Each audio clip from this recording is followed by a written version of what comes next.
And now, it's time to show you how we would build that.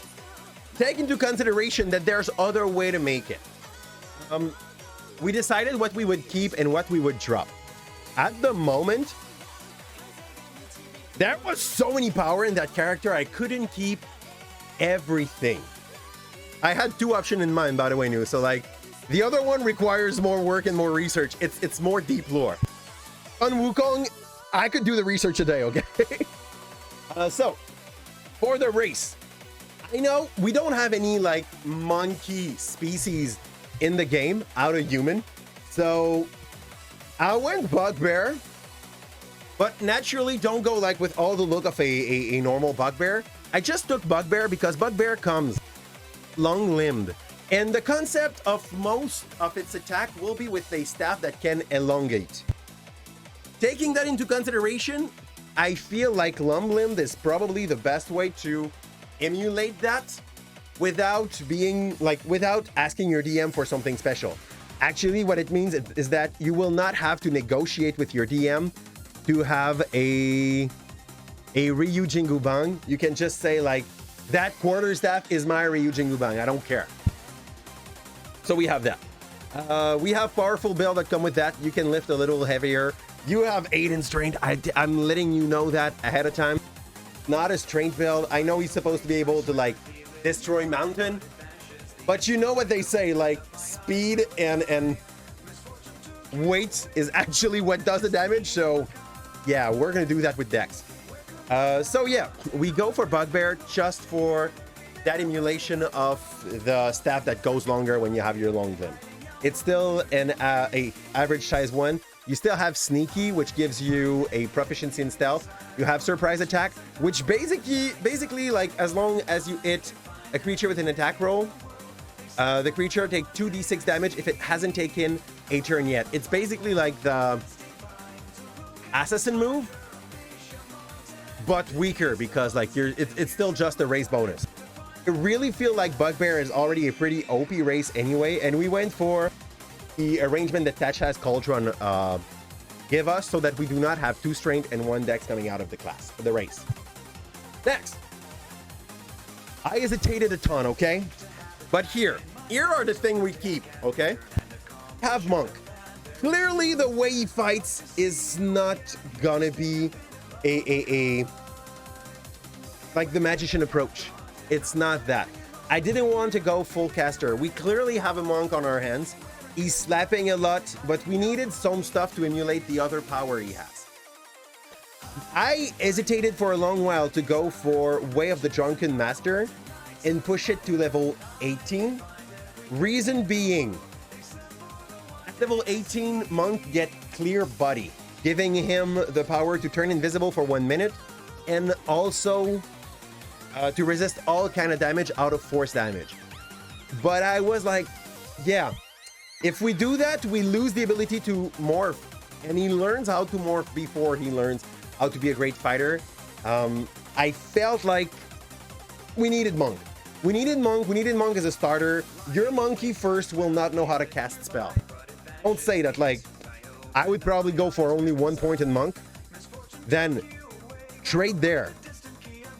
Dip in cleric, like go dip 2 in cleric, go dip 3 in druid, and come back to monk for the rest. Reason being super simple.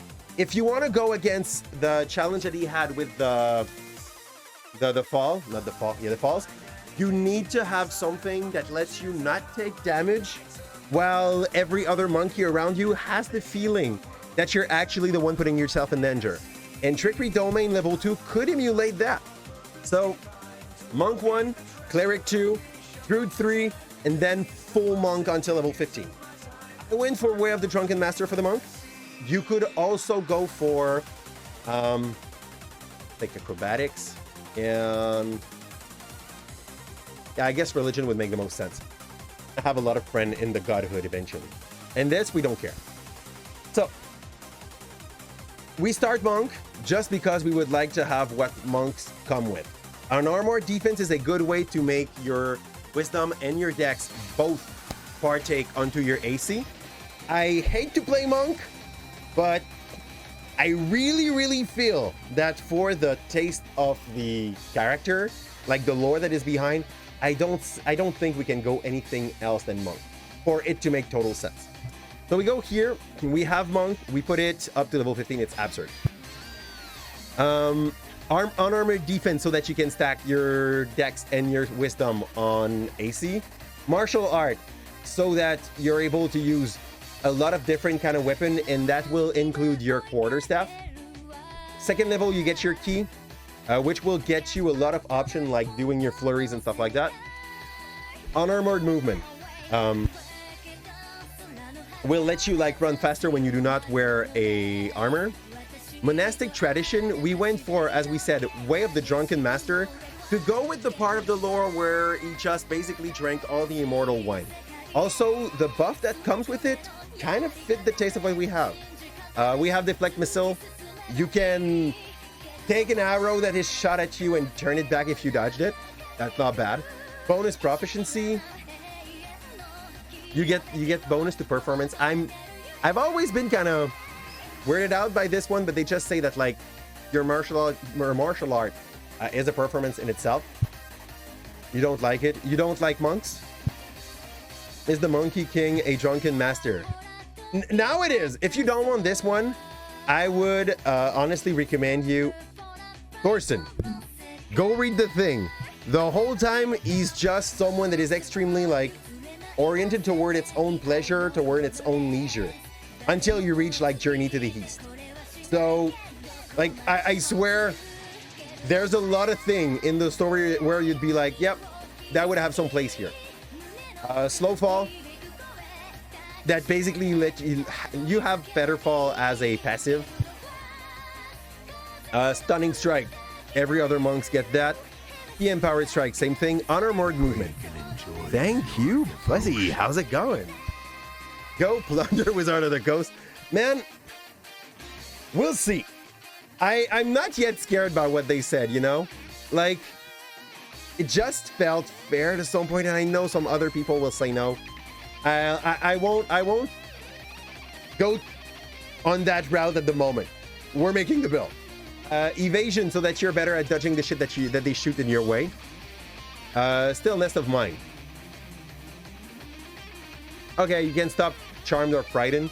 Ability score improvement. I think we took the first one. Okay, the first one we took Tough so that we are able to have a little bit more HP.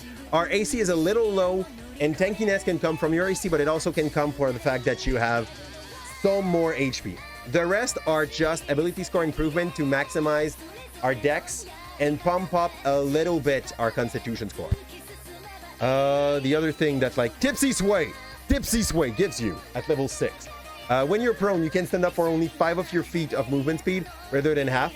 And redirect attack, when a creature misses you with a melee attack, you can spend 1 key point to be like, yeah, you didn't hit me, but you hit that one on my side. And they'll make you say yes. We have, let's go back to the thing that the other don't have. A Drunkard's Luck, where starting at level 11, you always seem to get a lucky bounce at the right moment.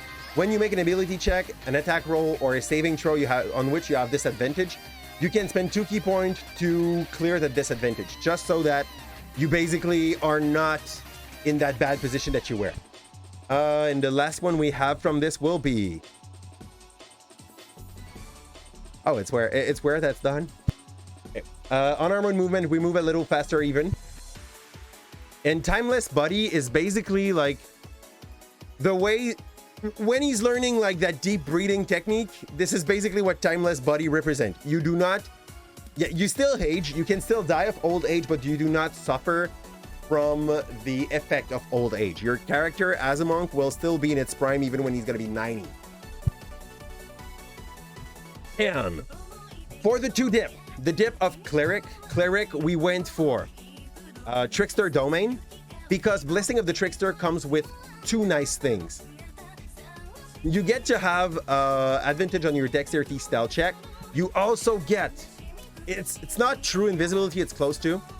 Channel Divinity, Invoke Duplicity. You will be able to have a perfect illusion of yourself that will last for 1 minute. or until you lose concentration on it.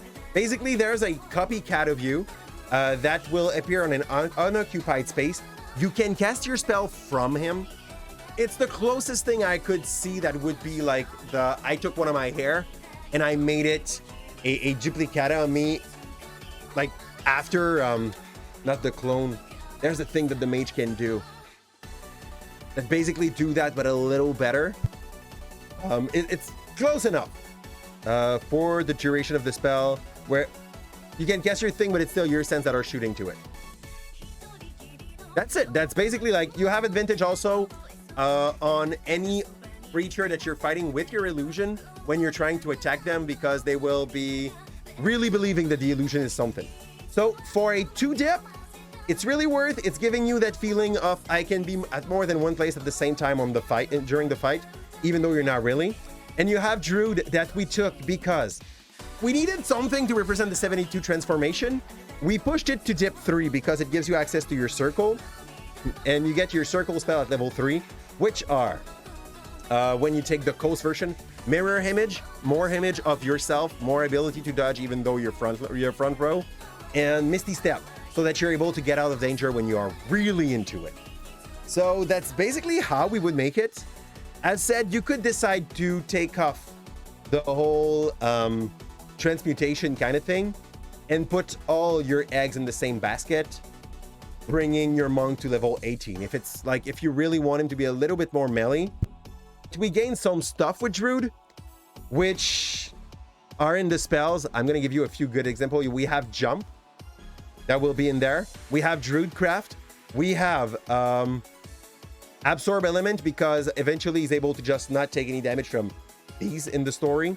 We have jump, which will give you that feeling of being able to just come from one point to the other very quickly. And animal messenger did not really fit. Like, I didn't know what to do with that. Pass without trace to be able to be a little bit more stealthy in your movement. Summon beast. I just like the flavor. You can basically give the form that you want to that thing, and it's basically going to be a creature of either air, water, or earth. That fell with the flavor. Warding wind is basically the ability to have a AoE around you, where most creature will be having a hard time moving, where you will be very much more powerful as long as you try not to stay too close to your ally and not lower their ability to like support you to some point. So if you're the only frontliner, this makes a lot of sense. Or if you're a kind of frontliner that like goes and do their shit in their corner while the rest try to deal with some small fry around, that's not a bad idea. And we didn't take much with the Cleric because this is what we had access to. The spell that we have that would have been prepared would have been Shield of Fate. That little bit of AC will pay because we only end up even at level 20, I think, with like 18 AC. Sanctuary, protection from evil and good. That gives you advantage on gods and demons, like celestials and evil shit. So for that reason, it made a lot of sense with the lore that's behind them. Charm person. If we would have had a journey to the east, that makes sense. He's basically charming a demon of gluttony by taking the form of a lady that was his wife. His stolen wife. Let's just say that like he took her and he was like, you're my wife now. So that could find some place in there. This is not the greatest match. Bless, because I didn't know what to pick anymore, and that's a buff that everybody can profit off. Resistance, guidance, or staple cantrip for the clerics. And light, that's the best way I had to emulate the fact that he watched toward the heaven at the start.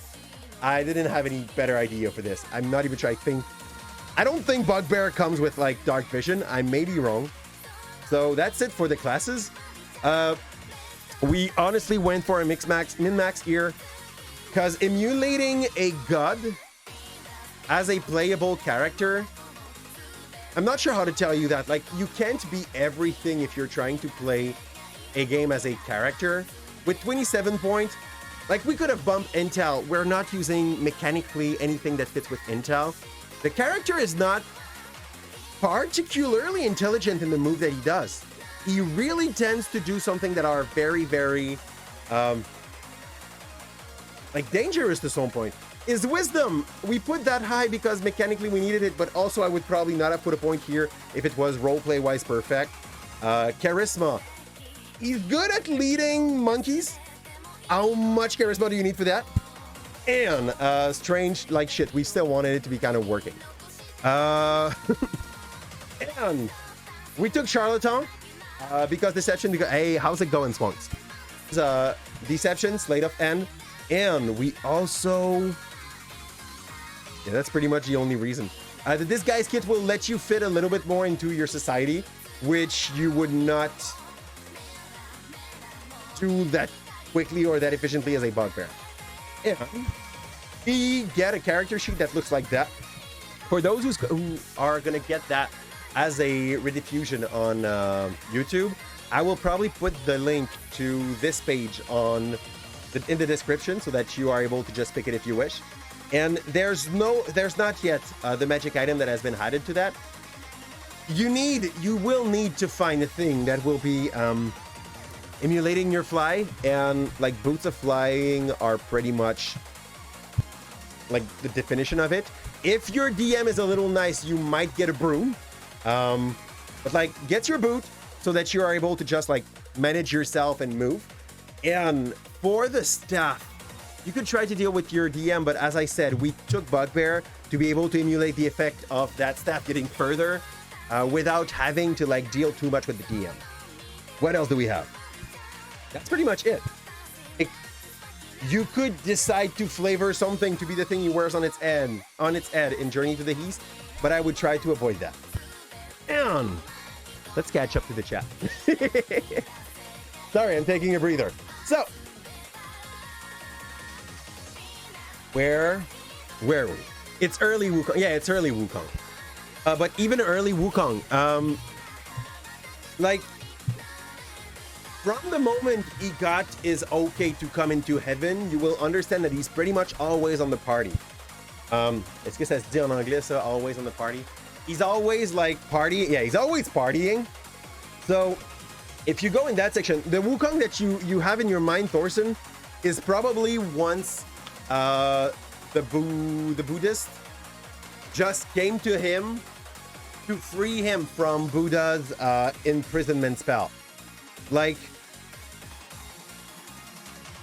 you're probably talking about the Wukong that goes to like fight a dragon, fight two other demon, like a demon of gluttony and another thing, and a demon of wrath and something else. Like, you're probably thinking of Journey to the East, and we willingly took the earlier part of the Wukong because I don't know, there's a lot of stuff. He's not using a lot no, he also used, I would have built it probably very similar, maybe more like Tensei than Drunken if it was post. But before that, we're really into the Drunkyard area.